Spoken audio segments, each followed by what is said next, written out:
You are listening to The Mystery of Edwin Drood by Charles Dickens, a work in the public domain. Chapter 20. A flight. Rosa no sooner came to herself than the whole of the late interview was before her. It even seemed as if it had pursued her into her insensibility, and she had not had a moment's unconsciousness of it.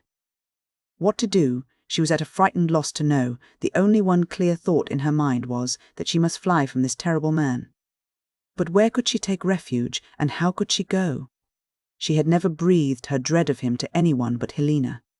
If she went to Helena and told her what had passed, that very act might bring down the irreparable mischief that he threatened he had the power, and that she knew he had the will to do. The more fearful he appeared to her excited memory and imagination, the more alarming her responsibility appeared, seeing that a slight mistake on her part, either in action or delay, might let his malevolence loose on Helena's brother. Rosa's mind throughout the last 6 months had been stormily confused. A half-formed, wholly unexpressed suspicion tossed in it, now heaving itself up, and now sinking into the deep, now gaining palpability, and now losing it. Jasper's self-absorption in his nephew when he was alive, and his unceasing pursuit of the inquiry how he came by his death, if he were dead, were themes so rife in the place that no one appeared able to suspect the possibility of foul play at his hands. She had asked herself the question, am I so wicked in my thoughts as to conceive a wickedness that others cannot imagine? Then she had considered, did the suspicion come of her previous recoiling from him before the fact? And if so, was not that a proof of its baselessness? Then she had reflected, what motive could he have according to my accusation? She was ashamed to answer in her mind, the motive of gaining me, and covered her face, as if the lightest shadow of the idea of founding murder on such an idle vanity were a crime almost as great.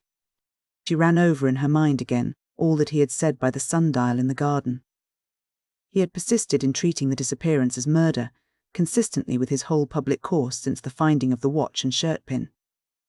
If he were afraid of the crime being traced out, would he not rather encourage the idea of a voluntary disappearance?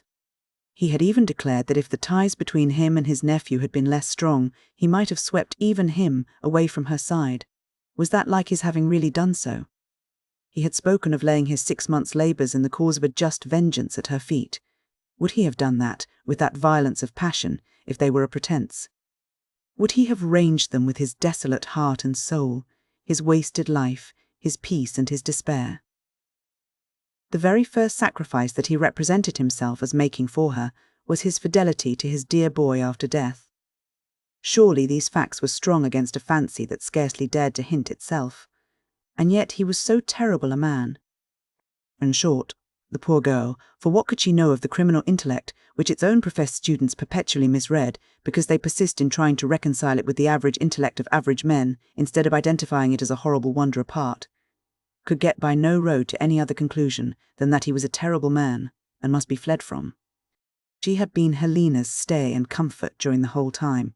She had constantly assured her of her full belief in her brother's innocence and of her sympathy with him in his misery. But she had never seen him since the disappearance, nor had Helena ever spoken one word of his avowal to Mr. Crisparkle in regard of Rosa, though as a part of the interest of the case it was well known far and wide. He was Helena's unfortunate brother to her and nothing more. The assurance she had given her odious suitor was strictly true, though it would have been better, she considered now, if she could have restrained herself from so giving it. Afraid of him as the bright and delicate little creature was, her spirit swelled at the thought of his knowing it from her own lips. But where was she to go? Anywhere beyond his reach was no reply to the question. Somewhere must be thought of. She determined to go to her guardian, and to go immediately. The feeling she had imparted to Helena on the night of their first confidence was so strong upon her, the feeling of not being safe from him, and of the solid walls of the old convent being powerless to keep out his ghostly following of her, that no reasoning of her own could calm her terrors. The fascination of repulsion had been upon her so long, and now culminated so darkly, that she felt as if he had power to bind her by a spell. Glancing out at window, even now, as she rose to dress, the sight of the sundial on which he had leaned when he declared himself turned her cold and made her shrink from it, as though he had invested it with some awful quality from his own nature. She wrote a hurried note to Miss Twinkleton, saying that she had sudden reason for wishing to see her guardian promptly, and had gone to him, also, entreating the good lady not to be uneasy, for all was well with her. She hurried a few quite useless articles into a very little bag, left the note in a conspicuous place, and went out, softly closing the gate after her. It was the first time she had ever been even in Cloisterham High Street alone, but knowing all its ways and windings very well, she hurried straight to the corner from which the omnibus departed. It was, at that very moment, going off. "Stop and take me, if you please, Joe. I am obliged to go to London." In less than another minute she was on her road to the railway, under Joe's protection. Joe waited on her when she got there, put her safely into the railway carriage, and handed in the very little bag after her, as though it were some enormous trunk, 100 weights heavy, which she must on no account endeavour to lift. "Can you go round when you get back, and tell Miss Twinkleton that you saw me safely off, Joe?" "It shall be done, miss." "With my love, please, Joe." "Yes, miss, and I wouldn't mind having it myself." But Joe did not articulate the last clause, only thought it. Now that she was whirling away for London in real earnest, Rosa was at leisure to resume the thoughts which her personal hurry had checked, the indignant thought that his declaration of love soiled her, that she could only be cleansed from the stain of its impurity by appealing to the honest and true, supported her for a time against her fears, and confirmed her in her hasty resolution. But as the evening grew darker and darker, and the great city impended nearer and nearer, the doubts usual in such cases began to arise. Whether this was not a wild proceeding, after all, how Mr. Grewgious might regard it. Whether she should find him at the journey's end, how she would act if he were absent. What might become of her, alone, in a place so strange and crowded, how if she had but waited and taken counsel first, whether, if she could now go back, she would not do it thankfully. A multitude of such uneasy speculations disturbed her, more and more as they accumulated.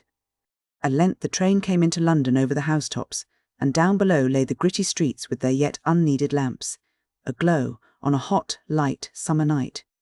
Hiram Grewgious, Esquire, Staple Inn, London. This was all Rosa knew of her destination, but it was enough to send her rattling away again in a cab through deserts of gritty streets, where many people crowded at the corner of courts and byways to get some air, and where many other people walked with a miserably monotonous noise of shuffling of feet on hot paving stones, and where all the people and all their surroundings were so gritty and so shabby. There was music playing here and there, but it did not enliven the case. No barrel organ mended the matter, and no big drum beat dull care away. Like the chapel bells that were also going here and there, they only seemed to evoke echoes from brick surfaces and dust from everything. As to the flat wind instruments, they seemed to have cracked their hearts and souls in pining for the country. Her jingling conveyance stopped at last at a fast-closed gateway, which appeared to belong to somebody who had gone to bed very early, and was much afraid of housebreakers. Rosa, discharging her conveyance, timidly knocked at this gateway, and was let in, very little bag and all, by a watchman. "Does Mr. Grewgious live here?" "Mr. Grewgious lives there, miss," said the watchman, pointing further in. So Rosa went further in, and, when the clocks were striking 10, stood on PJ's doorsteps, wondering what PJ had done with his street door. Guided by the painted name of Mr. Grewgious, she went upstairs and softly tapped and tapped several times. But no one answering, and Mr. Grewgious's door, handle yielding to her touch, she went in and saw her guardian sitting on a window-seat at an open window, with a shaded lamp placed far from him on a table in a corner. Rosa drew nearer to him in the twilight of the room. He saw her, and he said in an undertone, "Good heaven!" Rosa fell upon his neck with tears, and then he said, returning her embrace, my child, I thought you were your mother. But what, he added soothingly, has happened? My dear, what has brought you here? Who has brought you here?" "No one. I came alone." "Lord bless me," ejaculated Mr. Grewgious. "Came alone? Why didn't you write to me to come and fetch you?" "I had no time. I took a sudden resolution. Poor Eddie. Ah, poor fellow. His uncle has made love to me." "I cannot bear it," said Rosa, at once with a burst of tears and a stamp of her little foot.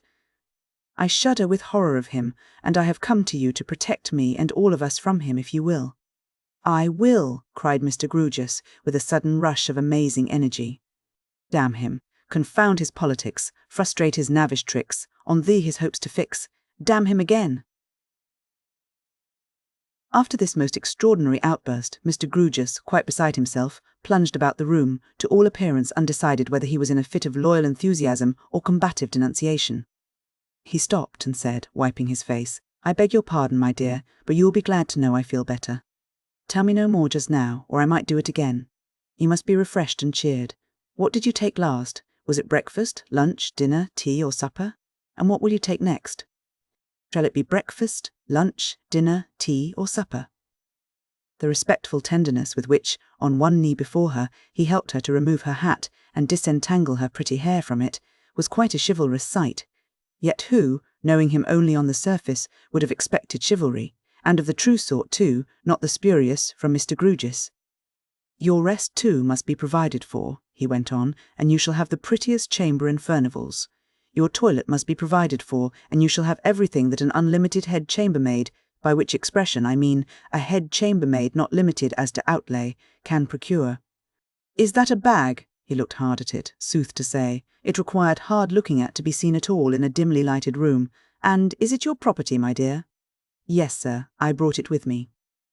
"It is not an extensive bag," said Mr. Grewgious, candidly, though admirably calculated to contain a day's provision for a canary bird. "Perhaps you brought a canary bird?" Rosa smiled and shook her head. "If you had, he should have been made welcome," said Mr. Grewgious, "and I think he would have been pleased to be hung upon a nail outside and pit himself against our staple sparrows, whose execution must be admitted to be not quite equal to their intention. Which is the case with so many of us. You didn't say what meal, my dear. Have a nice jumble of all meals." Rosa thanked him, but said she could only take a cup of tea. Mr. Grewgious, after several times running out, and in again to mention such supplementary items as marmalade, eggs, watercresses, salted fish, and frizzled ham, ran across to Furnival's without his hat, to give his various directions, and soon afterwards they were realised in practice, and the board was spread. "Lord bless my soul," cried Mr. Grewgious, putting the lamp upon it, and taking his seat opposite Rosa. "What a new sensation for a poor old angular bachelor, to be sure." Rosa's expressive little eyebrows asked him what he meant. "The sensation of having a sweet young presence in the place, that whitewashes it, paints it, papers it, decorates it with gilding, and makes it glorious," said Mr. Grewgious. "Ah me, ah me!" As there was something mournful in his sigh, Rosa, in touching him with her teacup, ventured to touch him with her small hand too. "Thank you, my dear," said Mr. Grewgious. "Ahem, let's talk." "Do you always live here, sir?" asked Rosa. "Yes, my dear." "And always alone?" "Always alone, except that I have daily company in a gentleman by the name of Bazzard, my clerk." "He doesn't live here?" "No, he goes his way after office hours. In fact, he is off duty here, altogether, just at present, and a firm downstairs, with which I have business relations, lend me a substitute. But it would be extremely difficult to replace Mr. Bazzard." "He must be very fond of you," said Rosa. "He bears up against it with commendable fortitude if he is," returned Mr. Grewgious after considering the matter. "But I doubt if he is. Not particularly so. You see, he is discontented, poor fellow." "Why isn't he contented?" was the natural inquiry. "Misplaced," said Mr. Grewgious with great mystery. Rosa's eyebrows resumed their inquisitive and perplexed expression. "So misplaced," Mr. Grewgious went on, "that I feel constantly apologetic towards him. And he feels, though he doesn't mention it, that I have reason to be." Mr. Grewgious had by this time grown so very mysterious that Rosa did not know how to go on. While she was thinking about it, Mr. Grewgious suddenly jerked out of himself for the second time. "Let's talk. We were speaking of Mr. Bazzard. It's a secret, and moreover it is Mr. Bazzard's secret, but the sweet presence at my table makes me so unusually expansive that I feel I must impart it in inviolable confidence." "What do you think Mr. Bazzard has done?" "Oh dear," cried Rosa, drawing her chair a little nearer, and her mind reverting to Jasper. "Nothing dreadful, I hope?" "He has written a play," said Mr. Grewgious in a solemn whisper. "A tragedy." Rosa seemed much relieved. "And nobody," pursued Mr. Grewgious in the same tone, "will hear, on any account whatever, of bringing it out." Rosa looked reflective, and nodded her head slowly, as who should say, "Such things are, and why are they?" "Now, you know," said Mr. Grewgious, "I couldn't write a play." "Not a bad one, sir," said Rosa innocently, with her eyebrows again in action. "No, If I was under sentence of decapitation, and was about to be instantly decapitated, and an express arrived with a pardon for the condemned convict Grewgious if he wrote a play, I should be under the necessity of resuming the block and begging the executioner to proceed to extremities, meaning, said Mr. Grewgious, passing his hand under his chin, the singular number, and this extremity. Rosa appeared to consider what she would do if the awkward supposititious case were hers. Consequently, said Mr. Grewgious, Mr. Bazzard would have a sense of my inferiority to himself under any circumstances. But when I am his master, you know, the case is greatly aggravated. Mr. Grewgious shook his head seriously, as if he felt the offence to be a little too much, though of his own committing. How came you to be his master, sir? Asked Rosa. A question that naturally follows, said Mr. Grewgious. Let's talk. Mr. Bazzard's father, being a Norfolk farmer, would have furiously laid about him with a flail, a pitch, fork, and every agricultural implement available for assaulting purposes on the slightest hint of his son's having written a play. So the son, bringing to me the father's rent, which I receive, imparted his secret, and pointed out that he was determined to pursue his genius, and that it would put him in peril of starvation, and that he was not formed for it. For pursuing his genius, sir? No, my dear, said Mr. Grewgious, for starvation. It was impossible to deny the position that Mr. Bazzard was not formed to be starved, and Mr. Bazzard then pointed out that it was desirable that I should stand between him and a fate so perfectly unsuited to his formation. In that way Mr. Bazzard became my clerk, and he feels it very much. I am glad he is grateful, said Rosa. I didn't quite mean that, my dear. I mean that he feels the degradation. There are some other geniuses that Mr. Bazzard has become acquainted with, who have also written tragedies, which likewise nobody will on any account whatever hear of bringing out, and these choice spirits dedicate their plays to one another in a highly panegyrical manner. Mr. Bazzard has been the subject of one of these dedications. Now, you know, I never had a play dedicated to me. Rosa looked at him as if she would have liked him to be the recipient of 1,000 dedications. Which again, naturally, rubs against the grain of Mr. Bazzard, said Mr. Grewgious. He is very short with me sometimes, and then I feel that he is meditating. This blockhead is my master. A fellow who couldn't write a tragedy on pain of death, and who will never have one dedicated to him with the most complimentary congratulations on the high position he has taken in the eyes of posterity. Very trying, very trying. However, in giving him directions, I reflect beforehand. Perhaps he may not like this, or he might take it ill if I asked that, and so we get on very well. Indeed, better than I could have expected. Is the tragedy named, sir? Asked Rosa. Strictly between ourselves, answered Mr. Grewgious, it has a dreadfully appropriate name. It is called The Thorn of Anxiety.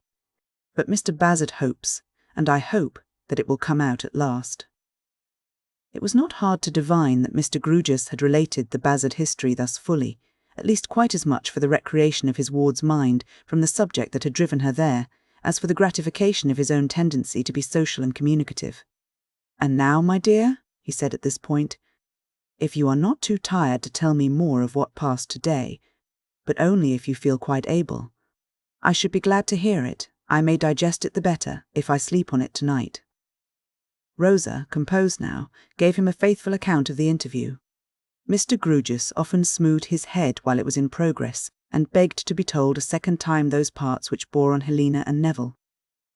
When Rosa had finished, he sat grave, silent, and meditative for a while. Clearly narrated, was his only remark at last, and, I hope, clearly put away here, smoothing his head again. See, my dear, taking her to the open window, where they live, the dark windows over yonder. I may go to Helena tomorrow? Asked Rosa.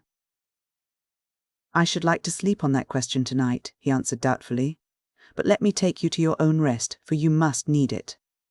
With that Mr. Grewgious helped her to get her hat on again, and hung upon his arm the very little bag that was of no earthly use, and led her by the hand, with a certain stately awkwardness, as if he were going to walk a minuet across Holborn and into Furnival's Inn.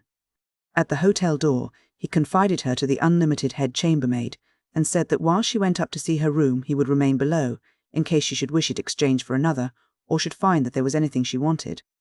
Rosa's room was airy, clean, comfortable, almost gay.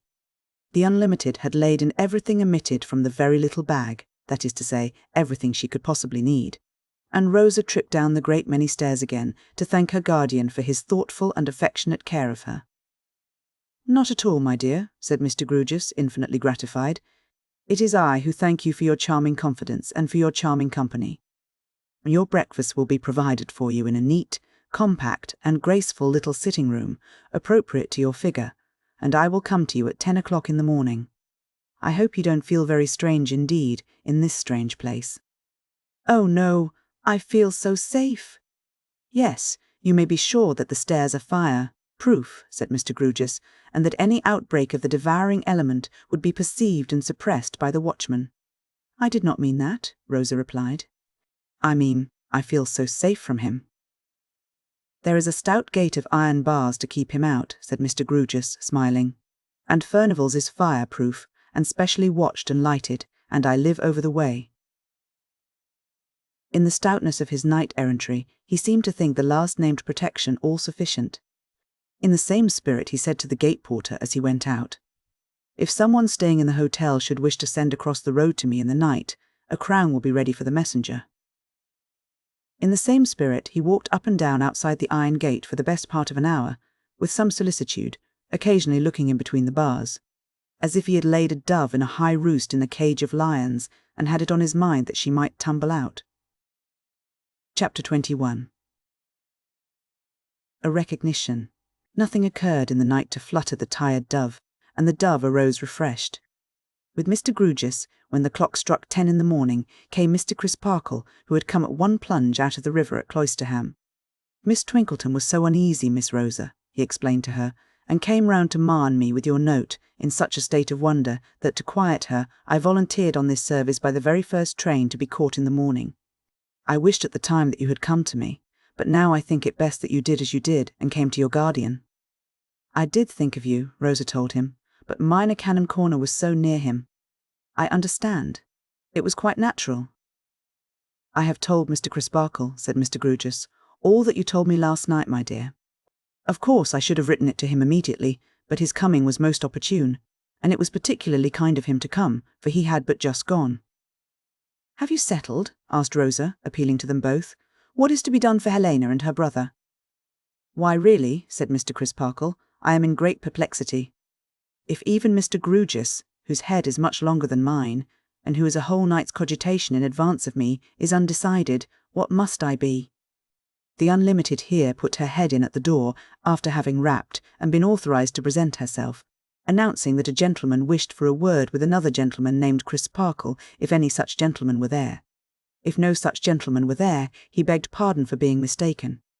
Such a gentleman is here, said Mr. Crisparkle, but is engaged just now. Is it a dark gentleman? Interposed Rosa, retreating on her guardian. No, miss, more of a brown gentleman. You are sure not with black hair? Asked Rosa, taking courage. Quite sure of that, miss. Brown hair and blue eyes. Perhaps, hinted Mr. Grewgious with habitual caution, it might be well to see him, reverend sir, if you don't object. When one is in a difficulty or at a loss, one never knows in what direction a way out may chance to open. It is a business principle of mine, in such a case, not to close up any direction, but to keep an eye on every direction that may present itself. I could relate an anecdote in point, but that it would be premature. If Miss Rosa will allow me, then, let the gentleman come in, said Mr. Crisparkle. The gentleman came in, apologized with a frank but modest grace for not finding Mr. Crisparkle alone, turned to Mr. Crisparkle, and smilingly asked the unexpected question, Who am I? You are the gentleman I saw smoking under the trees in Staple Inn a few minutes ago. True. There I saw you. Who else am I? Mr. Crisparkle concentrated his attention on a handsome face, much sunburnt, and the ghost of some departed boy seemed to rise, gradually and dimly, in the room. The gentleman saw a struggling recollection lighten up the Minor Canon's features, and smiling again, said, What will you have for breakfast this morning? You are out of jam. Wait a moment, cried Mr. Crisparkle, raising his right hand. Give me another instant. Tartar. The two shook hands with the greatest heartiness, and then went the wonderful length, for Englishmen, of laying their hands each on the other's shoulders, and looking joyfully each into the other's face. My old fag, said Mr. Crisparkle. My old master, said Mr. Tartar. You saved me from drowning, said Mr. Crisparkle. After which you took to swimming, you know, said Mr. Tartar. God bless my soul, said Mr. Crisparkle. Amen, said Mr. Tartar. And then they fell to shaking hands most heartily again.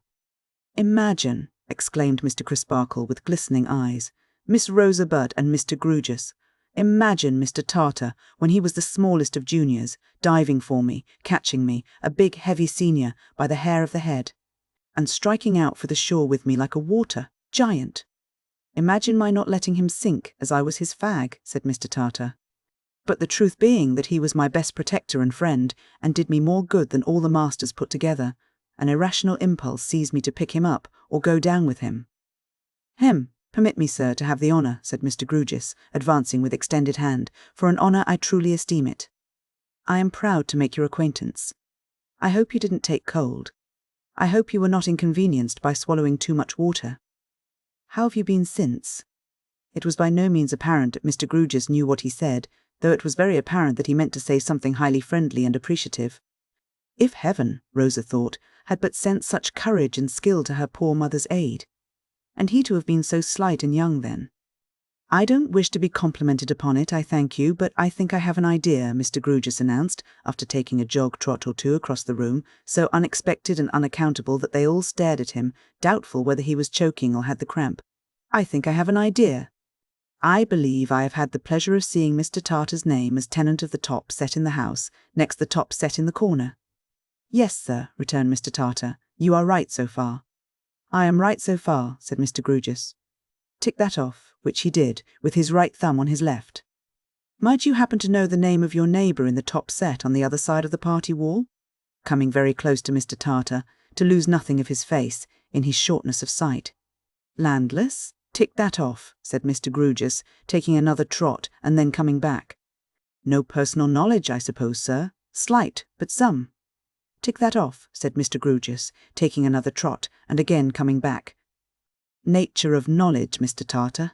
I thought he seemed to be a young fellow in a poor way, and I asked his leave, only within a day or so, to share my flowers up there with him, that is to say, to extend my flower garden to his windows." "Would you have the kindness to take seats?" said Mr. Grewgious.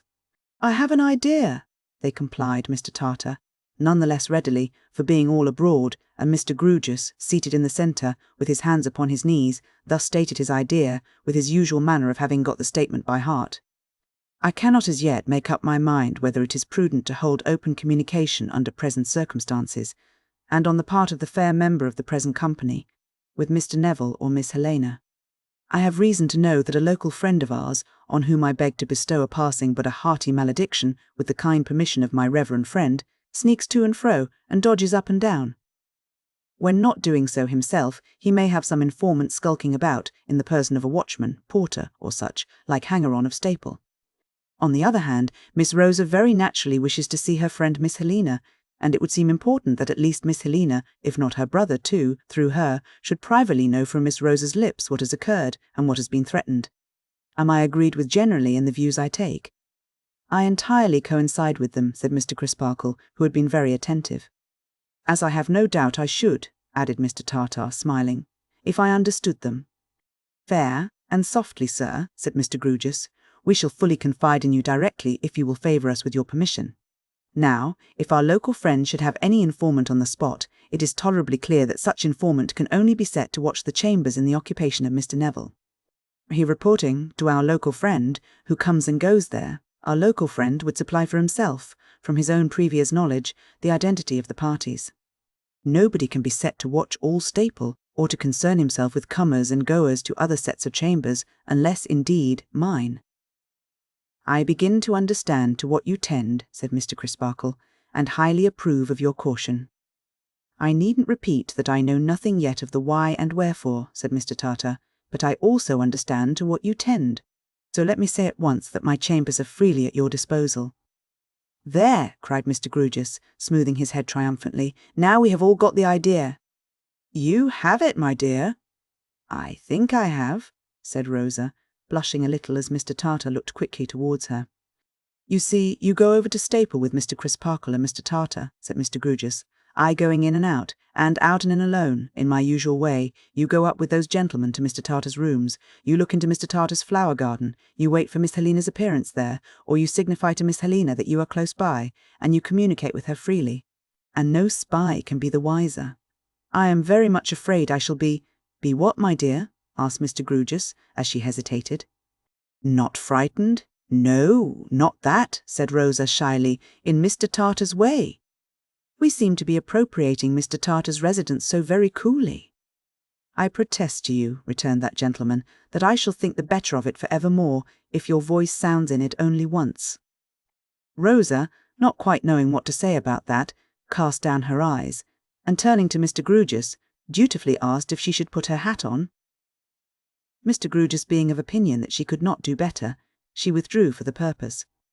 Mr. Crisparkle took the opportunity of giving Mr. Tartar a summary of the distresses of Neville and his sister. The opportunity was quite long enough, as the hat happened to require a little extra fitting on. Mr. Tartar gave his arm to Rosa, and Mr. Crisparkle walked, detached, in front. Poor Eddie, thought Rosa as they went along. Mr. Tartar waved his right hand as he bent his head down over Rosa, talking in an animated way. It was not so powerful or so sun-browned when it saved Mr. Crisparkle, thought Rosa, glancing at it, but it must have been very steady and determined even then. Mr. Tartar told her he had been a sailor, roving everywhere for years and years. When are you going to sea again? Asked Rosa. Never. Rosa wondered what the girls would say if they could see her crossing the wide street on the Sailor's Arm, and she fancied that the passers, by must think her very little and very helpless, contrasted with the strong figure that could have caught her up and carried her out of any danger, miles and miles without resting. She was thinking further that his far-seeing blue eyes looked as if they had been used to watch danger afar off, and to watch it without flinching, drawing nearer and nearer, when, happening to raise her own eyes, she found that he seemed to be thinking something about them. This, a little confused rosebud, and may account for her never afterwards quite knowing how she ascended, with his help, to his garden in the air, and seemed to get into a marvellous country that came into sudden bloom like the country on the summit of the magic beanstalk. May it flourish for ever. Chapter 22. A gritty state of things comes on. Mr. Tartar's chambers were the neatest, the cleanest, and the best-ordered chambers ever seen under the sun, moon, and stars. The floors were scrubbed to that extent that you might have supposed the London blacks emancipated for ever and gone out of the land for good. Every inch of brasswork in Mr. Tartar's possession was polished and burnished till it shone like a brazen mirror. No speck, nor spot, nor spatter soiled the purity of any of Mr. Tartar's household gods, large, small, or middle-sized. His sitting-room was like the Admiral's cabin. His bathroom was like a dairy. His sleeping chamber, fitted all about with lockers and drawers, was like a seedsman's shop, and his nicely balanced cot just stirred in the midst as if it breathed. Everything belonging to Mr. Tartar had quarters of its own assigned to it. His maps and charts had their quarters, his books had theirs, his brushes had theirs, his boots had theirs, his clothes had theirs, his clothes had theirs, his case, bottles had theirs, his telescopes and other instruments had theirs. Everything was readily accessible. Shelf, bracket, locker, hook, and drawer were equally within reach, and were equally contrived with a view to avoiding waste of room, and providing some snug inches of stowage for something that would have exactly fitted nowhere else. His gleaming little service of plate was so arranged upon his sideboard as that a slack saltspoon would have instantly betrayed itself. His toilet implements were so arranged upon his dressing-table as that a toothpick of slovenly deportment could have been reported at a glance. So with the curiosities he had brought home from various voyages. Stuffed, dried, repolished, or otherwise preserved according to their kind, birds, fishes, reptiles, arms, articles of dress, shells, seaweeds, grasses, or memorials of coral reef, each was displayed in its especial place, and each could have been displayed in no better place. Paint and varnish seemed to be kept somewhere out of sight, in constant readiness to obliterate stray finger marks wherever any might become perceptible in Mr. Tartar's chambers. No man of war was ever kept more spick and span from careless touch. On this bright summer day, a neat awning was rigged over Mr. Tartar's flower garden, as only a sailor can rig it, and there was a sea-going air upon the whole effect, so delightfully complete that the flower garden might have appertained to stern windows afloat, and the whole concern might have bowled away gallantly with all on board, if Mr. Tartar had only clapped to his lips the speaking trumpet that was slung in a corner, and given hoarse orders to heave the anchor up. Look alive there, men, and get all sail upon her. Mr. Tartar, doing the honours of this gallant craft, was of a piece with the rest. When a man rides an amiable hobby that shies at nothing and kicks nobody, it is only agreeable to find him riding it with a humorous sense of the droll side of the creature. when the man is a cordial and an earnest man by nature, and withal is perfectly fresh and genuine, it may be doubted whether he is ever seen to greater advantage than at such a time. So Rosa would have naturally thought, even if she hadn't been conducted over the ship with all the homage due to the First Lady of the Admiralty or First Fairy of the Sea, that it was charming to see and hear Mr. Tartar half laughing at and half rejoicing in his various contrivances. So Rosa would have naturally thought, anyhow, that the sunburnt sailor showed to great advantage when, the inspection finished, he delicately withdrew out of his admiral's cabin, beseeching her to consider herself its queen, and waving her free of his flower garden with the hand that had had Mr. Crisparkle's life in it. "Helena, Helena Landless, are you there? Who speaks to me? Not Rosa." Then a second handsome face appearing. "Yes, my darling." "Why, how did you come here, dearest?" I don't quite know," said Rosa with a blush, "unless I am dreaming." Why with a blush? For their two faces were alone with the other flowers. Are blushes among the fruits of the country of the magic beanstalk? "I am not dreaming," said Helena, smiling. "I should take more for granted if I were. How do we come together? Or so near together, so very unexpectedly?" Unexpectedly indeed, among the dingy gables and chimney-pots of PJ's connection, and the flowers that had sprung from the salt sea. But Rosa, waking, told in a hurry how they came to be together, and all the why and wherefore of that matter. "And Mr. Crisparkle is here," said Rosa in rapid conclusion, "and, could you believe it? Long ago he saved his life. I could believe any such thing of Mr. Crisparkle," returned Helena, with a mantling face. More blushes in the beanstalk country. "Yes, but it wasn't Crisparkle," said Rosa, quickly putting in the correction. "I don't understand, love." "It was very nice of Mr. Crisparkle to be saved," said Rosa, "and he couldn't have shown his high opinion of Mr. Tartar more expressively. But it was Mr. Tartar who saved him." Helena's dark eyes looked very earnestly at the bright face among the leaves, and she asked, in a slower and more thoughtful tone, "Is Mr. Tartar with you now, dear?" "No, because he has given up his rooms to me. To us, I mean. It is such a beautiful place." "Is it?" "It is like the inside of the most exquisite ship that ever sailed." It is like a dream," suggested Helena. Rosa answered with a little nod and smelled the flowers. Helena resumed after a short pause of silence, during which she seemed, or it was Rosa's fancy, to compassionate somebody. "My poor Neville is reading in his own room, the sun being so very bright on this side just now. I think he had better not know that you are so near." "Oh, I think so too," cried Rosa very readily. "I suppose," pursued Helena doubtfully, "that he must know by all you have told me. But I am not sure. Ask Mr. Crisparkle's advice, my darling. Ask him whether I may tell Neville as much or as little of what you have told me as I think best." Rosa subsided into her state cabin and propounded the question. The Minor Canon was for the free exercise of Helena's judgment. "I thank him very much," said Helena, when Rosa emerged again with her report. "Ask him whether it would be best to wait until any more maligning and pursuing of Neville on the part of this wretch shall disclose itself, or to try to anticipate it, I mean, so far as to find out whether any such goes on darkly about us." The Minor Canon found this point so difficult to give a confident opinion on that after 2 or 3 attempts and failures, he suggested a reference to Mr. Grewgious. Helena acquiescing, he betook himself, with a most unsuccessful assumption of lounging indifference, across the quadrangle to PJT's and stated it. Mr. Grewgious held decidedly to the general principle that if you could steal a march upon a brigand or a wild beast, you had better do it, and he also held decidedly to the special case that John Jasper was a brigand and a wild beast in combination. Thus advised, Mr. Crisparkle came back again and reported to Rosa, who in her turn reported to Helena. She now steadily pursuing her train of thought at her window, considered thereupon. "We may count on Mr. Tartar's readiness to help us, Rosa?" she inquired. Oh yes, Rosa shyly thought so. Oh yes, Rosa shyly believed she could almost answer for it, but should she ask Mr. Crisparkle?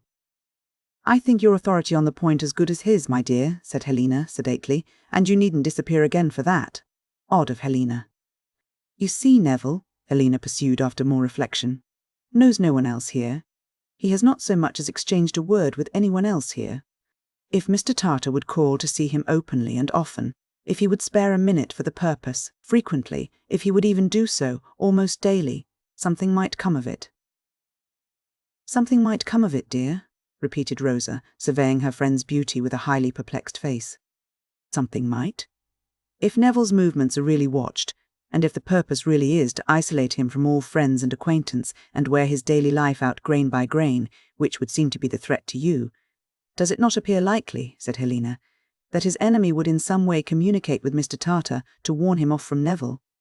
In which case, we might not only know the fact, but might know from Mr. Tartar what the terms of the communication were.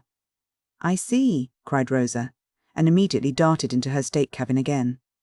Presently her pretty face reappeared, with a greatly heightened colour, and she said that she had told Mr. Crisparkle, and that Mr. Crisparkle had fetched him Mr. Tartar, and that Mr. Tartar, who is waiting now, in case you want him, added Rosa, with a half-look back, and in not a little confusion between the inside of the state cabin and out, had declared his readiness to act as she had suggested, and to enter on his task that very day. I thank him from my heart, said Helena. Pray tell him so. Again, not a little confused between the flower garden and the cabin, Rosa dipped in with her message, and dipped out again with more assurances from Mr. Tartar, and stood wavering in a divided state between Helena and him, which proved that confusion is not always necessarily awkward, but may sometimes present a very pleasant appearance. And now, darling, said Helena, we will be mindful of the caution that has restricted us to this interview for the present, and will part. I hear Neville moving too. Are you going back? To Miss Twinkleton's? Asked Rosa. Yes. Oh, I could never go there any more. I couldn't indeed after that dreadful interview, said Rosa. Then where are you going, pretty one? Now I come to think of it, I don't know, said Rosa. I have settled nothing at all yet, but my guardian will take care of me.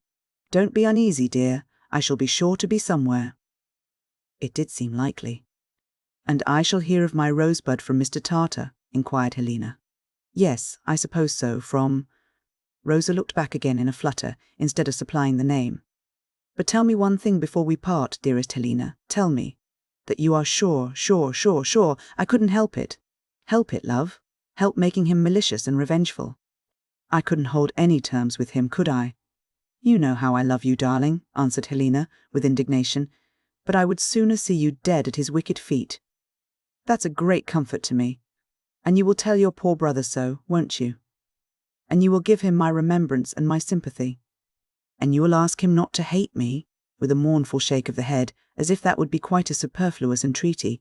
Helena lovingly kissed her 2 hands to her friend, and her friend's 2 hands were kissed to her, and then she saw a third hand, a brown one, appear among the flowers and leaves and help her friend out of sight. The reflection that Mr. Tartar produced in the Admiral's cabin by merely touching the spring knob of a locker and the handle of a drawer was a dazzling enchanted repast. Wonderful macaroons, glittering liqueurs, magically preserved tropical spices, and jellies of celestial tropical fruits displayed themselves profusely at an instant's notice. But Mr. Tartar could not make time stand still, and time, with his hard-hearted fleetness, strode on so fast that Rosa was obliged to come down from the beanstalk country to earth and her guardian's chambers. And now, my dear, said Mr. Grewgious, what is to be done next? To put the same thought in another form, what is to be done with you? Rosa could only look apologetically sensible of being very much in her own way and in everybody else's.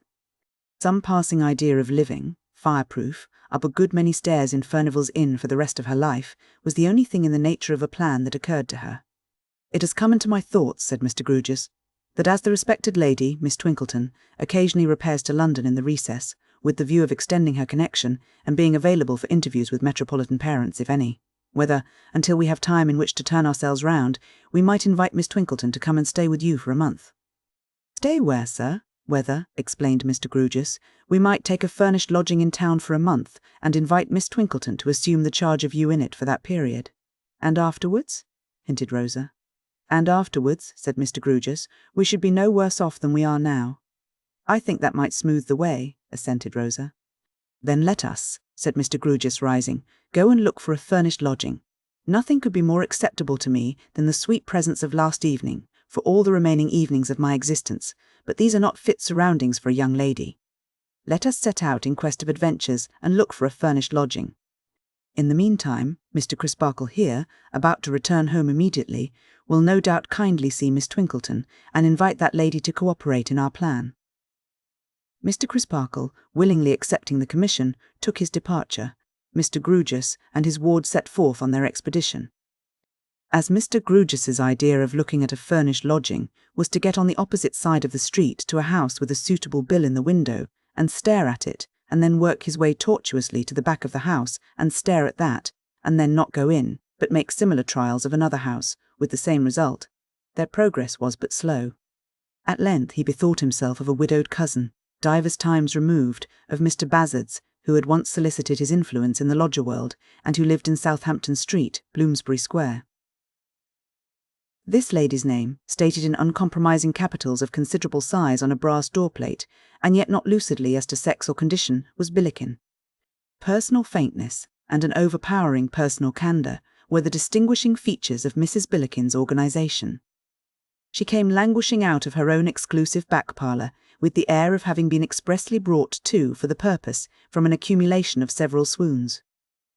"I hope I see you well, sir," said Mrs. Billiken, recognising her visitor with a bend. "Thank you, quite well." "And you, ma'am?" returned Mr. Grugus. "I am as well," said Mrs. Billiken, becoming aspirational with excess of faintness, "as I ever am." "My ward and an elderly lady," said Mr. Grugus, "wish to find a genteel lodging for a month or so. Had we any apartments available, ma'am?" "Mr. Grugus," returned Mrs. Billiken, "I will not deceive you, far from it. I have apartments available." This with the air of adding, "Convey me to the stake, if you will, but while I live, I will be candid." "And now, what apartments, ma'am?" asked Mr. Grugus cosily, to tame a certain severity apparent on the part of Mrs. Billiken. "There is this sitting-room, which, call it what you will, it is the front parlour, miss," said Mrs. Billiken, impressing Rosa into the conversation. "The back parlour being what I cling to and never part with, and there is 2 bedrooms at the top of the house with gas laid on. I do not tell you that your bedroom floors is firm, for firm they are not. The gas fitter himself allowed that to make a firm job, he must go right under your gistes, and it were not worth the outlay as a yearly tenant so to do. The piping is carried above your gistes, and it is best that it should be made known to you." Mr. Grugus and Rosa exchanged looks of some dismay, though they had not the least idea what latent horrors this carriage of the piping might involve. Mrs. Billiken put her hand to her heart, as having eased it of a load. "Well, the roof is all right, no doubt," said Mr. Grugus, plucking up a little. "Mr. Grugus," returned Mrs. Billiken, "if I was to tell you, sir, that to have nothing above you is to have a floor above you, I should put a deception upon you which I will not do. No, sir. Your slates WILL rattle loose at that elevation in windy weather. Do your utmost, best or worst.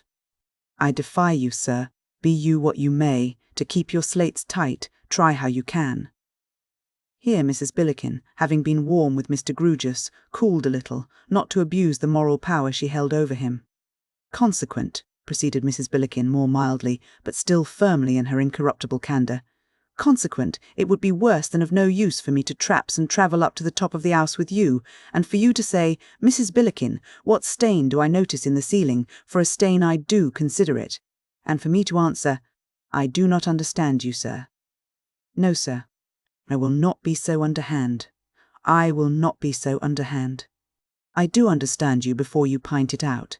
It is the wet, sir. It do come in, and it do not come in. You may lay dry there half your lifetime, but the time will come, and it is best that you should know it, when a dripping sop would be no name for you." Mr. Grugus looked much disgraced by being prefigured in this pickle. "Have you any other apartments, ma'am?" he asked. "Mr. Grugus," returned Mrs. Billiken, with much solemnity, "I have. You ask me, have I, and my open and my honest answer I have. The first and second floors is vacant and sweet rooms." "Come, come, there's nothing against them," said Mr. Grugus, comforting himself. "Mr. Grugus," replied Mrs. Billiken, "pardon me, there is the stairs. Unless your mind is prepared for the stairs, it will lead to inevitable disappointment." "You cannot, miss," said Mrs. Billiken, addressing Rosa reproachfully, "place a first floor, and far less a second, on the level footing of a parlour. No, you cannot do it, miss. It is beyond your power, and wherefore try?" Mrs. Billiken put it very feelingly, as if Rosa had shown a headstrong determination to hold the untenable position. "Can we see these rooms, ma'am?" inquired her guardian. "Mr. Grugus," returned Mrs. Billiken, "you can. I will not disguise it from you, sir, you can." Mrs. Billiken then sent into her back parlour for her shawl. It being a state fiction, dating from immemorial antiquity, that she could never go anywhere without being wrapped up, and having been enrolled by her attendant, led the way. She made various genteel pauses on the stairs for breath, and clutched at her heart in the drawing-room as if it had very nearly got loose, and she had caught it in the act of taking wing. "And the second floor?" said Mr. Grewgious, on finding the first satisfactory. "Mr. Grewgious," replied Mrs. Billikin, turning upon him with ceremony, as if the time had now come when a distinct understanding on a difficult point must be arrived at, and a solemn confidence established, "the second floor is over this." "Can we see that too, ma'am?" "Yes, sir," returned Mrs. Billikin. "It is open as the day." That also proving satisfactory, Mr. Grewgious retired into a window with Rosa for a few words of consultation, and then asking for pen and ink, sketched out a line or two of agreement. In the meantime, Mrs. Billikin took a seat and delivered a kind of index to, or abstract of, the general question.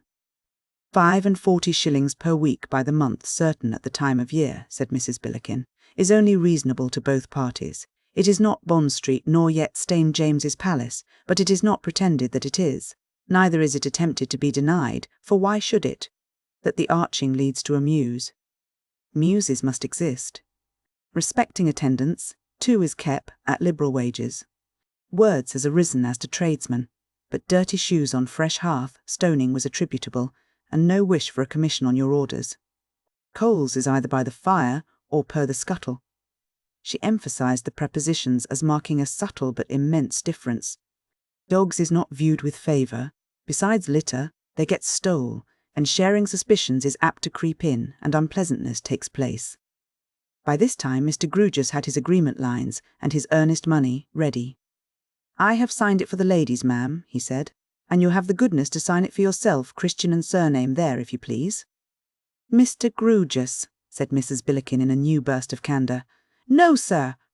"You must excuse the Christian name." Mr. Grewgious stared at her.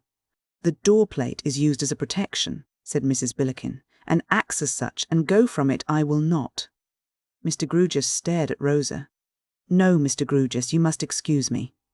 So long as this house is known indefinite as Billikin's, and so long as it is a doubt with the riff-raff where Billikin may be hiding, near the street door or down the airy, and what his weight and size, so long I feel safe.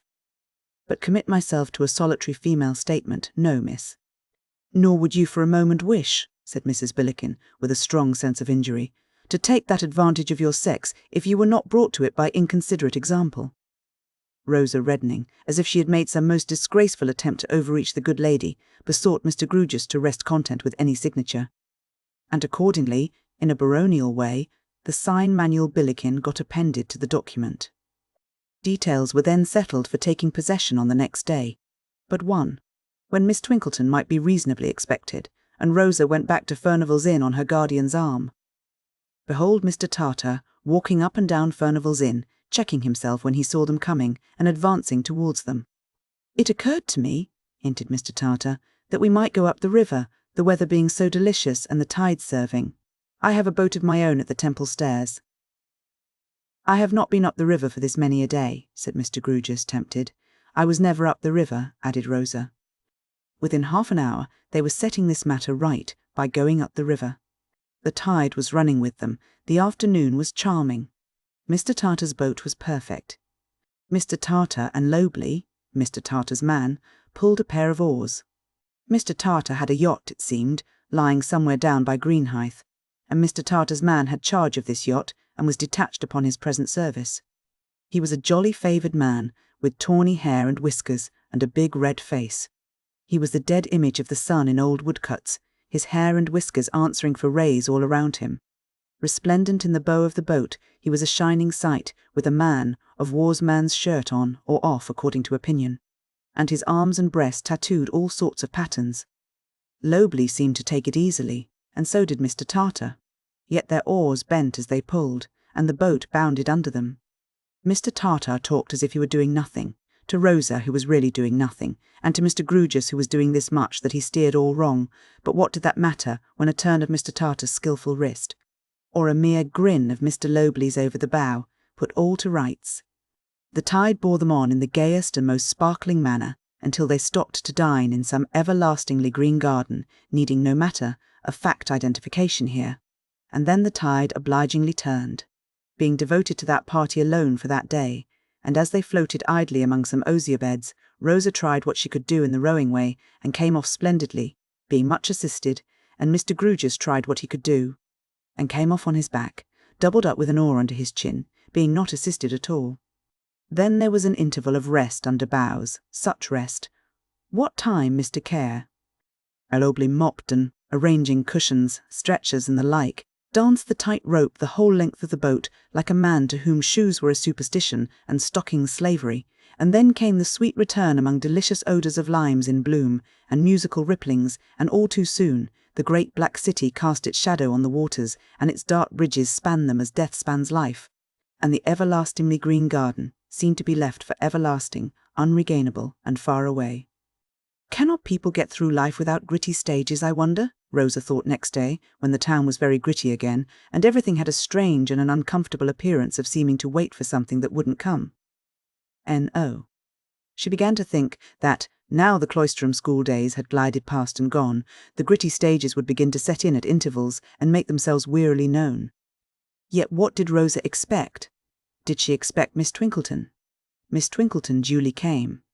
Forth from her back parlour issued the Billiken to receive Miss Twinkleton, and war was in the Billiken's eye from that fell moment.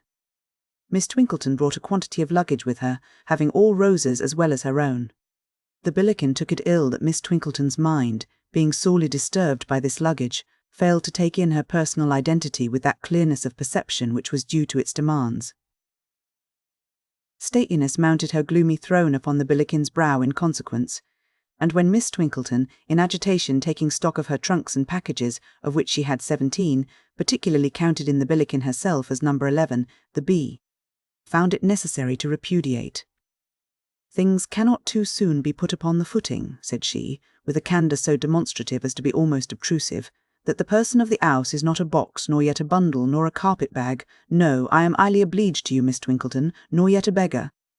This last disclaimer had reference to Miss Twinkleton's distractedly pressing 2 and 6pence on her instead of the cabman. Thus cast off, Miss Twinkleton wildly inquired, which gentleman was to be paid?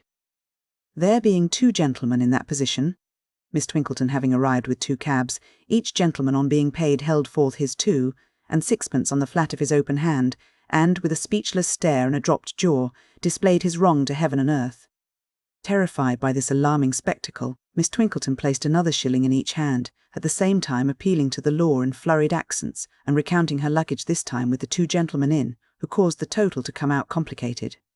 Meanwhile, the 2 gentlemen, each looking very hard at the last shilling grumblingly, as if it might become 18pence if he kept his eyes on it, descended the doorsteps, ascended their carriages, and drove away, leaving Miss Twinkleton on a bonnet-box in tears. The Billiken beheld this manifestation of weakness without sympathy, and gave directions for a young man to be got in to wrestle with the luggage. When that gladiator had disappeared from the arena, peace ensued, and the new lodgers dined. But the Billiken had somehow come to the knowledge that Miss Twinkleton kept a school. The leap from that knowledge to the inference that Miss Twinkleton set herself to teach her something was easy. "But you don't do it," soliloquized the Billiken. "I am not your pupil, whatever she," meaning Rosa, may be, poor thing.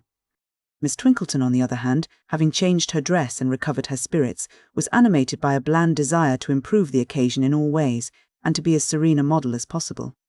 In a happy compromise between her 2 states of existence, she had already become, with her work-basket before her, the equably vivacious companion with a slight judicious flavouring of information, when the Billiken announced herself.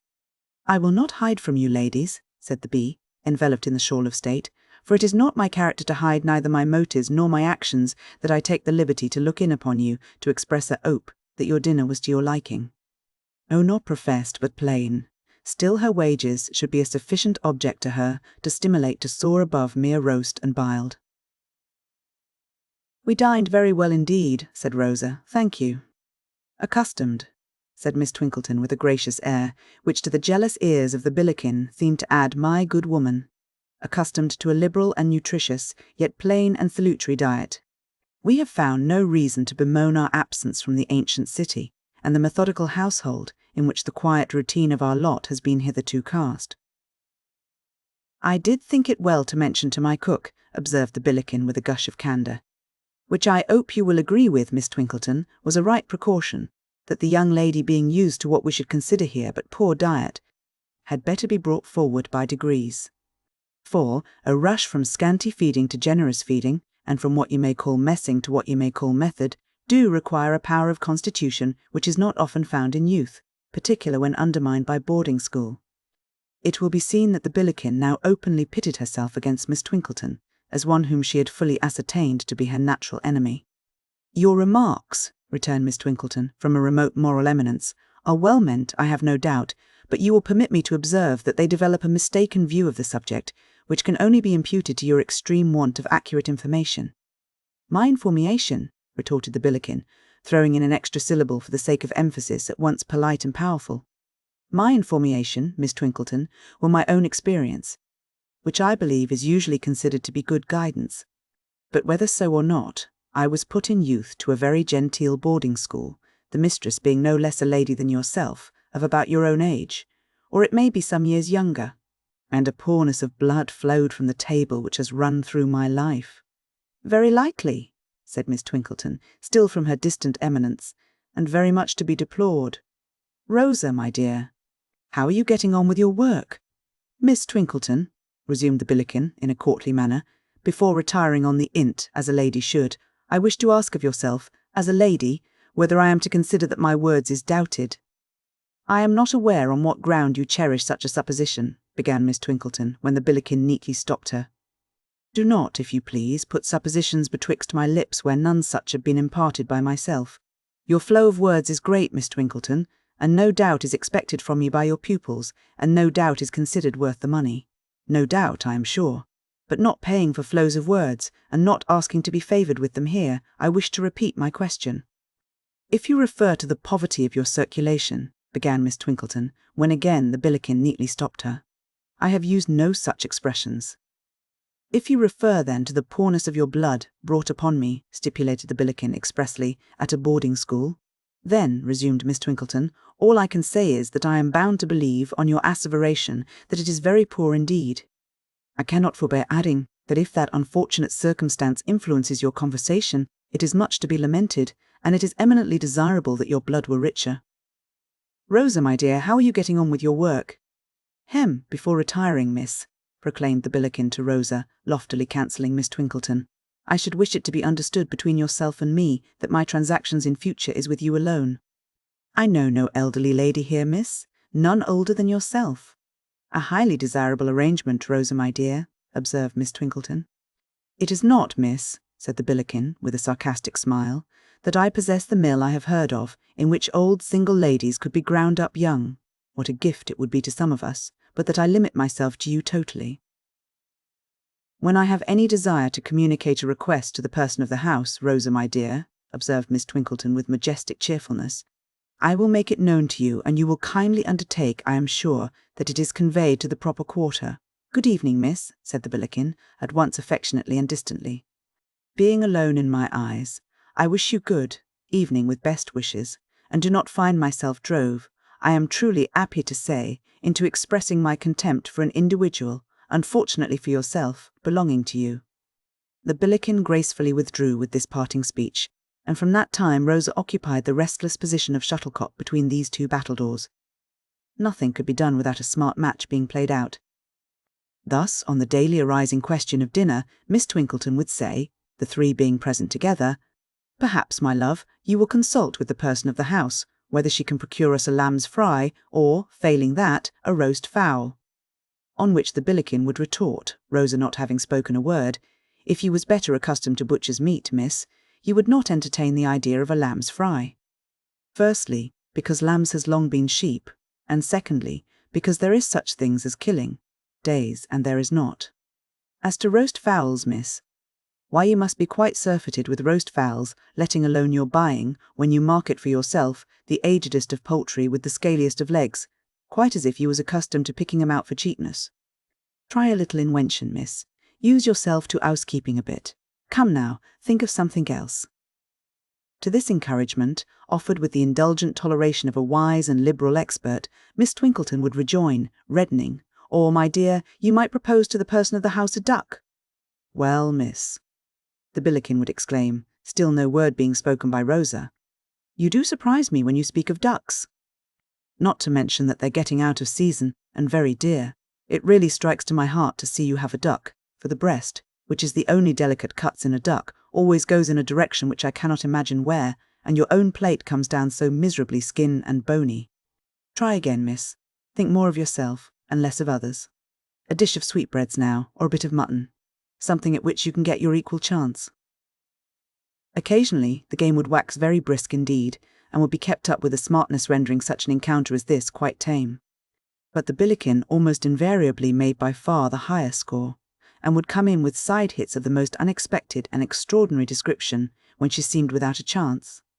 All this did not improve the gritty state of things in London, or the air that London had acquired in Rosa's eyes of waiting for something that never came.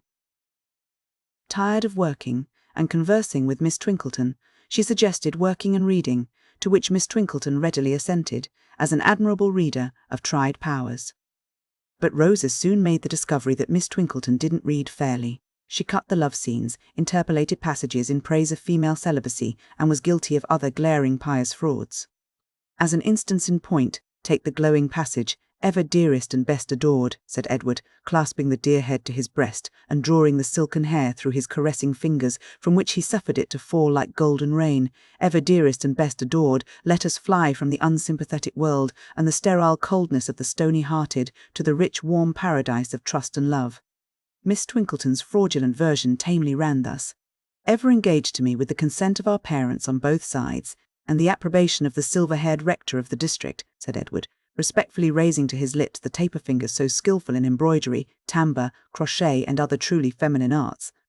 "Let me call on thy papa ere tomorrow's dawn has sunk into the west, and propose a suburban establishment, lowly it may be, but within our means, where he will be always welcome as an evening guest, and where every arrangement shall invest economy, and constant interchange of scholastic acquirements with the attributes of the ministering angel to domestic bliss." As the days crept on and nothing happened, the neighbours began to say that the pretty girl at Billiken's, who looked so wistfully and so much out of the gritty windows of the drawing-room, seemed to be losing her spirits. The pretty girl might have lost them but for the accident of lighting on some books of voyages and sea-adventure. As a compensation against their romance, Miss Twinkleton, reading aloud, made the most of all the latitudes and longitudes, bearings, winds, currents, offsets, and other statistics, which she felt to be none the less improving because they expressed nothing whatever to her, while Rosa, listening intently, made the most of what was nearest to her heart. So they both did better than before. Chapter 23. THADA1 again. Although Mr. Crisparkle and John Jasper met daily under the cathedral roof, nothing at any time passed between them having reference to Edwin Drood, after the time, more than half a year gone by, when Jasper mutely showed the minor canon the conclusion and the resolution entered in his diary. It is not likely that they ever met, though so often, without the thoughts of each reverting to the subject. It is not likely that they ever met, though so often, without a sensation on the part of each that the other was a perplexing secret to him. Jasper as the denouncer and pursuer of Neville Landless, and Mr. Crisparkle as his consistent advocate and protector, must at least have stood sufficiently in opposition to have speculated with keen interest on the steadiness and next direction of the other's designs. But neither ever broached a theme. False pretense not being in the minor canon's nature, he doubtless displayed openly that he would at any time have revived the subject, and even desired to discuss it. The determined reticence of Jasper, however, was not to be so approached. Impassive, moody, solitary, resolute, so concentrated on one idea, and on its attendant fixed purpose, that he would share it with no fellow creature, he lived apart from human life, constantly exercising an art which brought him into mechanical harmony with others, and which could not have been pursued unless he and they had been in the nicest mechanical relations and unison. It is curious to consider that the spirit of the man was in moral accordance or interchange with nothing around him. This indeed he had confided to his lost nephew, before the occasion for his present inflexibility arose. That he must know of Rosa's abrupt departure, and that he must divine its cause, was not to be doubted. Did he suppose that he had terrified her into silence? Or did he suppose that she had imparted to anyone, to Mr. Crisparkle himself, for instance, the particulars of his last interview with her? Mr. Crisparkle could not determine this in his mind. He could not but admit, however, as a just man, that it was not, of itself, a crime to fall in love with Rosa, any more than it was a crime to offer to set love above revenge. The dreadful suspicion of Jasper, which Rosa was so shocked to have received into her imagination, appeared to have no harbour in Mr. Crisparkle's. If it ever haunted Helena's thoughts or Neville's, neither gave it one spoken word of utterance. Mr. Grewgious took no pains to conceal his implacable dislike of Jasper, yet he never referred it, however distantly, to such a source. But he was a reticent, as well as an eccentric man, and he made no mention of a certain evening when he warmed his hands at the gatehouse fire and looked steadily down upon a certain heap of torn and miry clothes upon the floor. Drowsy Cloisterham, whenever it awoke to a passing reconsideration of a story above 6 months old and dismissed by the bench of magistrates, was pretty equally divided in opinion whether John Jasper's beloved nephew had been killed by his treacherously passionate rival, or in an open struggle, or had, for his own purposes, spirited himself away. It then lifted up its head to notice that the bereaved Jasper was still ever devoted to discovery and revenge, and then dozed off again. This was the condition of matters, all round, at the period to which the present history has now attained. The cathedral doors have closed for the night, and the choir-master, on a short leave of absence for 2 or 3 services, sets his face towards London. He travels thither by the means by which Rosa travelled, and arrives, as Rosa arrived, on a hot, dusty evening. His travelling baggage is easily carried in his hand, and he repairs with it on foot to a hybrid hotel in a little square behind Aldersgate Street, near the General Post Office. It is hotel, boarding-house, or lodging-house at its visitor's option. It announces itself, in the new railway advertisers, as a novel enterprise, timidly beginning to spring up. It bashfully, almost apologetically, gives the traveller to understand that it does not expect him, on the good old constitutional hotel plan, to order a pint of sweet blacking for his drinking and throw it away, but insinuates that he may have his boots blacked instead of his stomach, and maybe also have bed, breakfast, attendance, and a porter up all night, for a certain fixed charge. From these and similar premises, many true Britons in the lowest spirits deduce that the times are levelling times, except in the article of high roads, of which there will shortly be not one in England. He eats without appetite, and soon goes forth again. Eastward and still eastward, through the stale streets he takes his way, until he reaches his destination, a miserable court, specially miserable among many such. He ascends a broken staircase, opens a door, looks into a dark, stifling room, and says, "Are you alone here?" "Alone, dearie, worse luck for me, and better for you," replies a croaking voice. Come in, whoever you be. I can't see you till I light a match, yet I seem to know the sound of your speaking." "I'm acquainted with you, ain't I? Light your match, and try." "So I will, dearie, so I will, but my hand that shakes, as I can't lay it on a match all in a moment, and I cough so, that put my matches where I may, I never find 'em there. They jump and start, as I cough and cough, like live things. Are you off a voyage, dearie?" "No." "Not seafaring?" "No." "Well, there's land customers and there's water customers. I'm a mother to both. Different from Jack Chinaman t'other side the court. He ain't a father to neither, it ain't in him. And he ain't got the true secret of mixing, though he charges as much as me that has, and more if he can get it. Here's a match, and now where's the candle? If my cough takes me, I shall cough out 20 matches afore I gets a light." But she finds the candle, and lights it before the cough comes on. It seizes her in the moment of success, and she sits down rocking herself to and fro, and gasping at intervals, "Oh, my lungs is awful bad." "My lungs is wore away to cabbage nets, until the fit is over." During its continuance she has had no power of sight, or any other power not absorbed in the struggle, but as it leaves her, she begins to strain her eyes, and as soon as she is able to articulate, she cries, staring, "Why, it's you! Are you so surprised to see me? I thought I never should have seen you again, dearie. I thought you was dead and gone to heaven. Why? I didn't suppose you could have kept away alive so long from the poor old soul with the real receipt for mixing it. And you are in mourning too. Why didn't you come and have a pipe or two of comfort? Did they leave you money, perhaps, and so you didn't want comfort? No. Who was they as died, dearie? A relative. Died of what, lovey? Probably death." "We are short tonight," cries the woman with a propitiatory laugh. "Short and snappish we are, but we're out of sorts for want of a smoke. We've got the all-overs, haven't us, dearie? But this is the place to cure 'em in. This is the place where the all-overs is smoked off." "You may make ready then," replies the visitor. As soon as you like. He dives himself of his shoes, loosens his cravat, and lies across the foot of the squalid bed, with his head resting on his left hand. Now you begin to look like yourself, says the woman approvingly. Now I begin to know my old customer indeed. Been trying to mix for yourself this long time, Poppet? I have been taking it now and then in my own way. Never take it your own way. It ain't good for trade, and it ain't good for you. Where's my ink bottle, and where's my thimble, and where's my little spoon? He's going to take it in an artful form now, my dearie dear. Entering on her process, and beginning to bubble and blow at the faint spark enclosed in the hollow of her hands, she speaks from time to time, in a tone of snuffling satisfaction, without leaving off. When he speaks, he does so without looking at her, and as if his thoughts were already roaming away by anticipation. I've got a pretty many smokes ready for you, first and last, haven't I, Chucky? A good many. When you first come, you was quite new to it, warn't ye? Yes, I was easily disposed of then.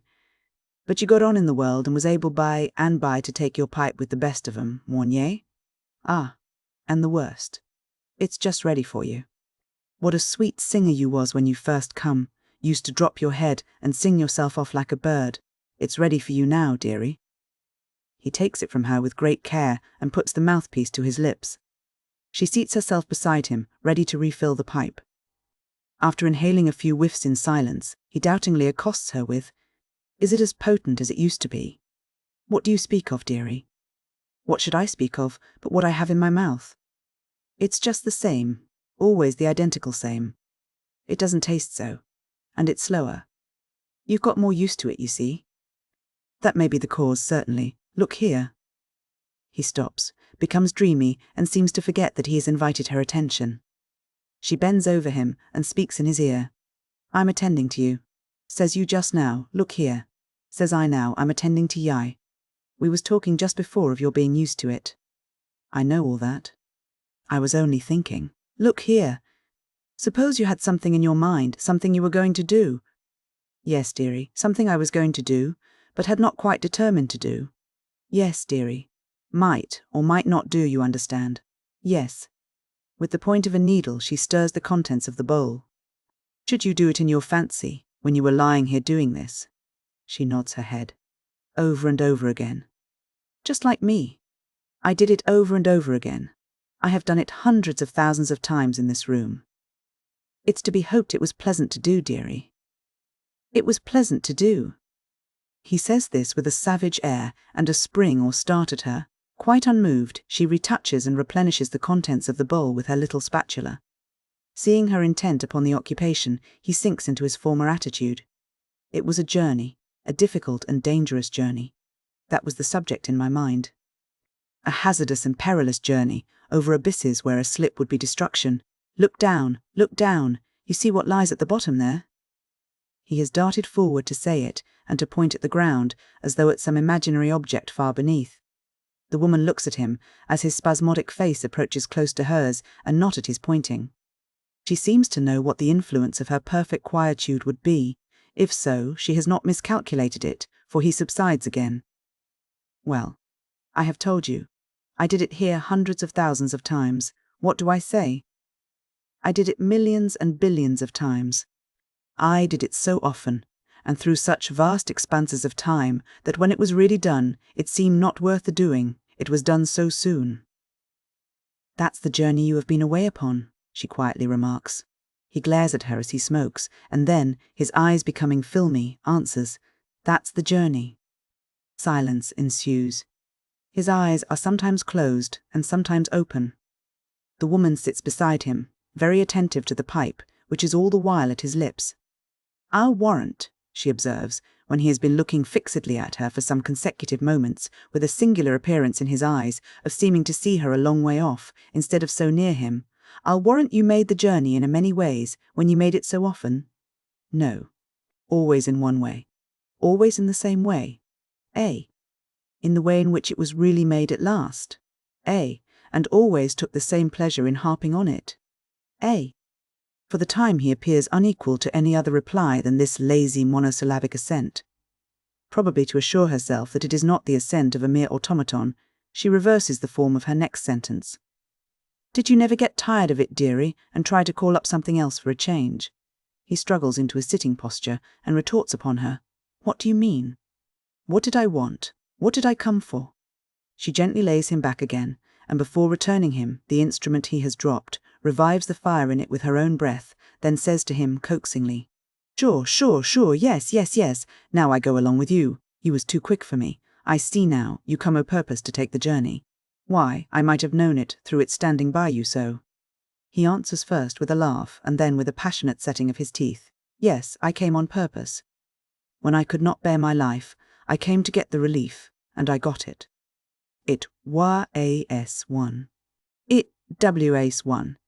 This repetition with extraordinary vehemence, and the snarl of a wolf. She observes him very cautiously, as though mentally feeling her way to her next remark. It is. There was a fellow traveller, dearie. Ha! He breaks into a ringing laugh, or rather yell. To think, he cries, how often fellow traveller, and yet not know it. To think how many times he went the journey and never saw the road. The woman kneels upon the floor, with her arms crossed on the coverlet of the bed, close by him, and her chin upon them. In this crouching attitude she watches him. The pipe is falling from his mouth. She puts it back, and laying her hand upon his chest, moves him slightly from side to side. Upon that he speaks, as if she had spoken. Yes, I always made the journey first, before the changes of colours and the great landscapes and glittering processions began. They couldn't begin till it was off my mind. I had no room till then for anything else. Once more he lapses into silence.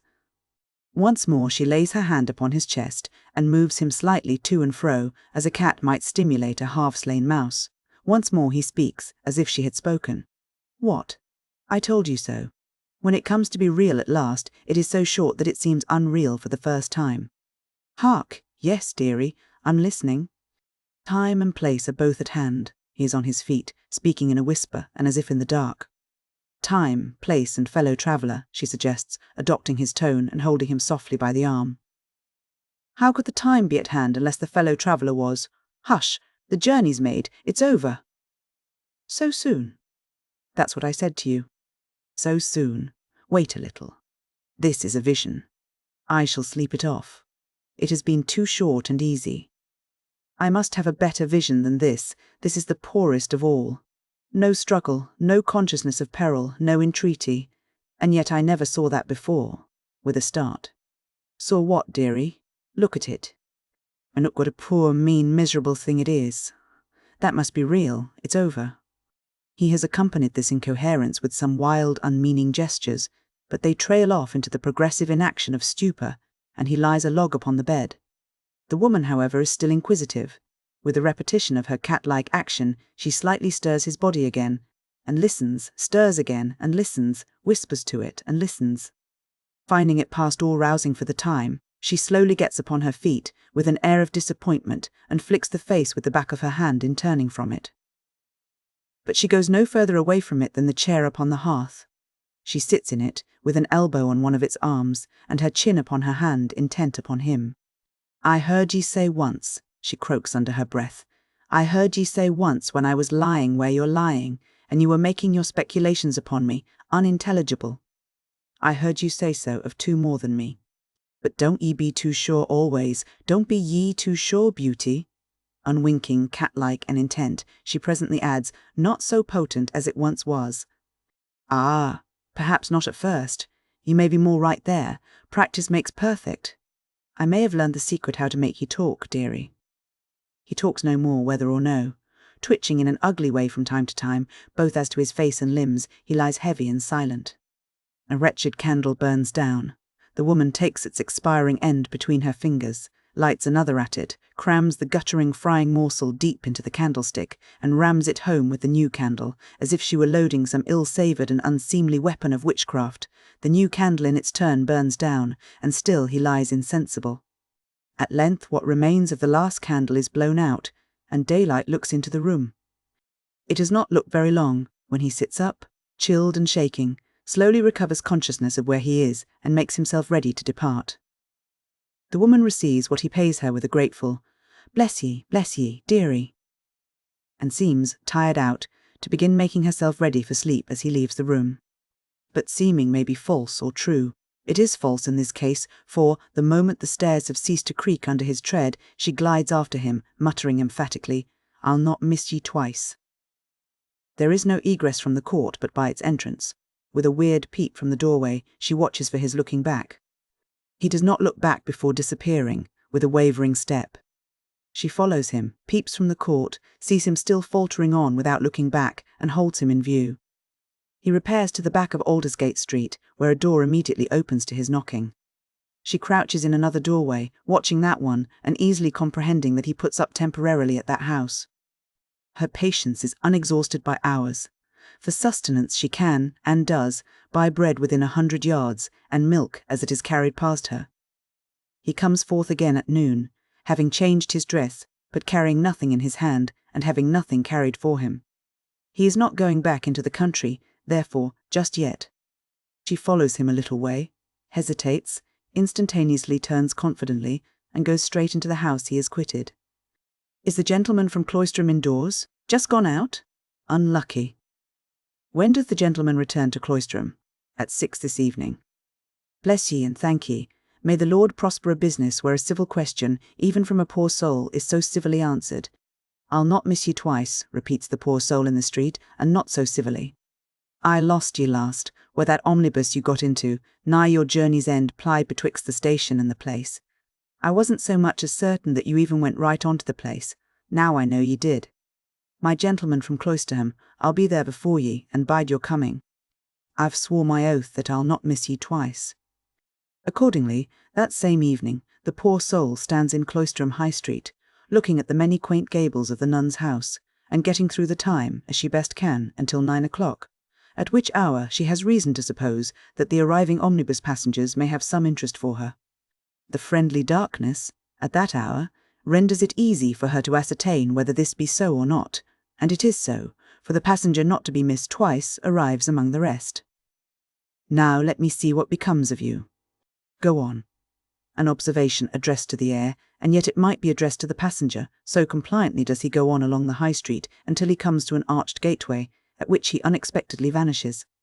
The poor soul quickens her pace, is swift, and close upon him entering under the gateway, but only sees a postern staircase on one side of it, and on the other side an ancient vaulted room, in which a large-headed, grey-haired gentleman is writing, under the odd circumstances of sitting open to the thoroughfare and eyeing all who pass, as if he were toll-taker of the gateway, though the way is free.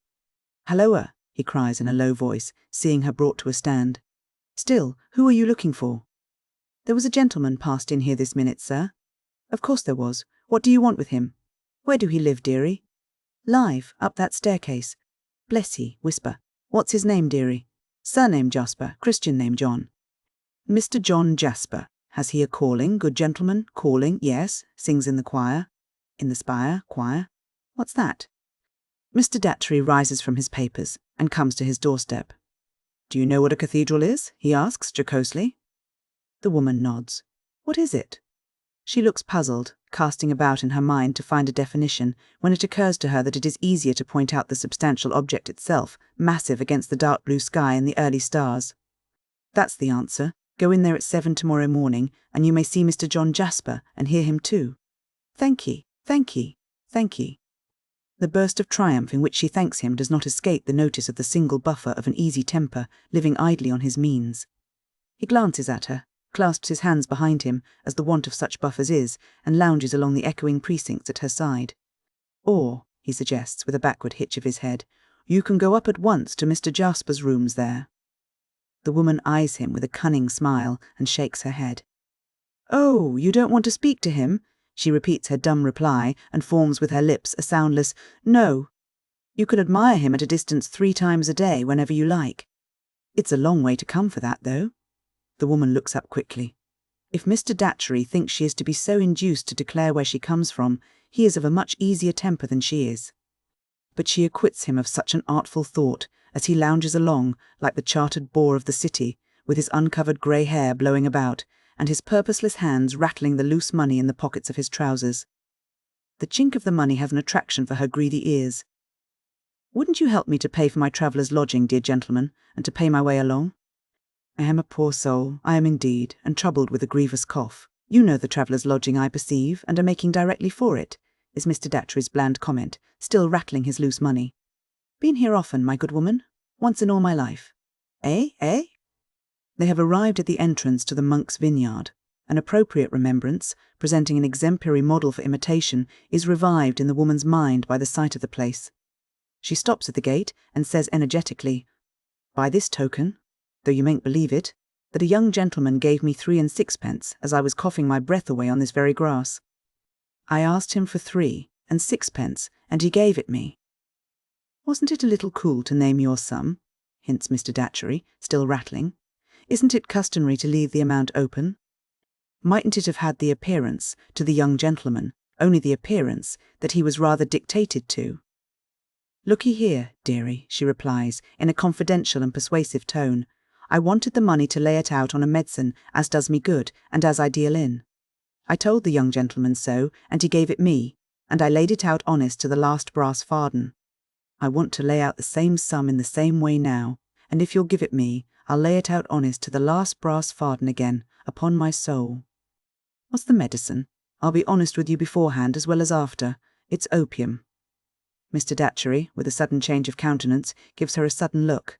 "It's opium, dearie. Neither more nor less. And it's like a human creature so far that you always hear what can be said against it, but seldom what can be said in its praise." Mr. Datchery begins very slowly to count out the sum demanded of him. Greedily watching his hands, she continues to hold forth on the great example set him. "It was last Christmas Eve, just arter dark, the once that I was here afore, when the young gentleman gave me the 3 and 6. Mr. Datchery stops in his counting, finds he has counted wrong, shakes his money together, and begins again. "And the young gentleman's name," she adds, "was Edwin." Mr. Datchery drops some money, stoops to pick it up, and reddens with the exertion as he asks, "How do you know the young gentleman's name?" "I asked him for it, and he told it me." "I only asked him the 2 questions, what was his christened name, and whether he'd a sweetheart. And he answered Edwin, and he hadn't." Mr. Datchery pauses with the selected coins in his hand, rather as if he were falling into a brown study of their value, and couldn't bear to part with them. The woman looks at him distrustfully, and with her anger brewing for the event of his thinking better of the gift. But he bestows it on her as if he were abstracting his mind from the sacrifice, and with many servile thanks she goes her way. John Jasper's lamp is kindled, and his lighthouse is shining when Mr. Datchery returns alone towards it. As mariners on a dangerous voyage, approaching an iron-bound coast, may look along the beams of the warning light to the haven lying beyond it that may never be reached, so Mr. Datchery's wistful gaze is directed to this beacon and beyond. His object in now revisiting his lodging is merely to put on the hat which seems so superfluous an article in his wardrobe. It is 10:30 by the cathedral clock when he walks out into the precincts again. He lingers and looks about him, as though, the enchanted hour when Mr. Durdles may be stoned home having struck, he had some expectation of seeing the imp who is appointed to the mission of stoning him. In effect, that power of evil is abroad. Having nothing living to stone at the moment, he is discovered by Mr. Datchery in the unholy office of stoning the dead through the railings of the churchyard. The imp finds this a relishing and piquing pursuit, firstly, because their resting place is announced to be sacred, and secondly, because the tall headstones are sufficiently like themselves, on their beat in the dark, to justify the delicious fancy that they are hurt when hit. Mr. Datchery hails with him, "Halloa, Winks!" He acknowledges the hail with, "Halloa, Dick," their acquaintance seemingly having been established on a familiar footing. "But, I say," he remonstrates, "don't you go making my name public. I never means to plead to no name, mind you. When they says to me in the lock-up, going to put me down in the book, 'What's your name?' I says to them, 'Find out.' Likewise when they says, 'What's your religion?' I says, 'Find out.' Which, it may be observed in passing, it would be immensely difficult for the state, however statistical, to do. Asides which," adds the boy, "there ain't no family of Winkses." "I think there must be." "You lie, there ain't. The travellers give me the name on account of my getting no settled sleep and being knocked up all night, whereby I gets one eye roused open afore I've shut the other. That's what Winks means. Deputy's the nighest name to indict me by, but ye wouldn't catch me pleading to that neither." "Deputy be it always then. We two are good friends, Deputy?" "Jolly good." I forgave you the debt you owed me when we first became acquainted, and many of my sixpences have come your way since, Deputy? Ah? And what's more, you ain't no friend of Jasper's. What did he go histing me off my legs for? What indeed? But never mind him now. A shilling of mine is going your way tonight, Deputy. You have just taken in a lodger I have been speaking to, an infirm woman with a cough. Puffer, assents Deputy, with a shrewd leer of recognition, and smoking an imaginary pipe, with his head very much on one side and his eyes very much out of their places, Hopium Puffer. What is her name? Her Royal Highness the Princess Puffer. She has some other name than that. Where does she live? Up in London. Among the Jacks. The sailors? I said so, Jacks and Chinamen and other knifers. I should like to know, through you, exactly where she lives. All right. Give us old. A shilling passes, and in that spirit of confidence which should pervade all business transactions between principles of honour, this piece of business is considered done. But here's a lark, cries Deputy. Where did you think Her Royal Highness is a-going to tomorrow morning? Blest if she ain't a-going to the Kinfredrel. He greatly prolongs the word in his ecstasy, and smites his leg, and doubles himself up in a fit of shrill laughter. How do you know that, Deputy? 'Cause she told me so just now. She said she must be hup and hout a purpose. She says, Deputy, I must have a early wash, and make myself as swell as I can, for I'm a-going to take a turn at the Kinfredrel. He separates the syllables with his former zest, and, not finding his sense of the ludicrous sufficiently relieved by stamping about on the pavement, breaks into a slow and stately dance, perhaps supposed to be performed by the Dean. Mr. Datchery receives the communication with a well-satisfied though pondering face, and breaks up the conference. Returning to his quaint lodging, and sitting long over the supper of bread and cheese and salad and ale which Mrs. Tope has left prepared for him, he still sits when his supper is finished. At length he rises, throws open the door of a corner cupboard, and refers to a few uncouth chalked strokes on its inner side. I like, says Mr. Datchery, the old tavern way of keeping scores. Illegible, except to the scorer not committed, the scored debited with what is against him. Ha! A very small score this, a very poor score. He sighs over the contemplation of its poverty, takes a bit of chalk from one of the cupboard shelves, and pauses with it in his hand, uncertain what addition to make to the account. I think a moderate stroke, he concludes, is all I am justified in scoring up. So, suits the action to the word, closes the cupboard, and goes to bed. A brilliant morning shines on the old city. Its antiquities and ruins are surpassingly beautiful, with a lusty ivy gleaming in the sun, and the rich trees waving in the balmy air. Changes of glorious light from moving boughs, songs of birds, scents from gardens, woods and fields, or rather from the one great garden of the whole cultivated island in its yielding time, penetrate into the cathedral, subdue its earthy odour, and preach the resurrection and the life. The cold stone tombs of centuries ago grow warm, and flecks of brightness dart into the sternest marble corners of the building, fluttering there like wings. Comes Mr. Tope with his large keys, and yawningly unlocks and sets open. Come Mrs. Tope and attendant sweeping sprites. Come, in due time, organist and bellows, boy, peeping down from the red curtains in the loft, fearlessly flapping dust from books up at that remote elevation, and whisking it from stops and pedals. Come sundry rooks from various quarters of the sky back to the great tower, who may be presumed to enjoy vibration, and to know that bell and organ are going to give it them. Come a very small and straggling congregation indeed, chiefly from Minor Canon Corner and the precincts.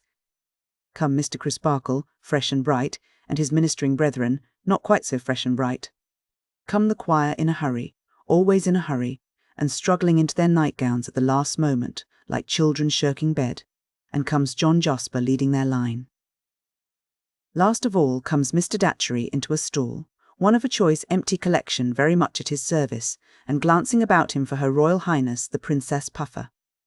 The service is pretty well advanced before Mr. Datchery can discern Her Royal Highness, but by that time he has made her out, in the shade. She is behind a pillar, carefully withdrawn from the choirmaster's view, but regards him with the closest attention. All unconscious of her presence, he chants and sings. She grins when he is most musically fervid, and, yes, Mr. Datchery sees her do it, shakes her fist at him behind the pillar's friendly shelter. Mr. Datchery looks again, to convince himself. Yes, again. As ugly and withered, as one of the fantastic carvings on the under-brackets of the stall seats, as malignant as the evil one, as hard as the big brass eagle holding the sacred books upon his wings, and according to the sculptor's representation of his ferocious attributes, not at all converted by them, she hugs herself in her lean arms, and then shakes both fists at the leader of the choir.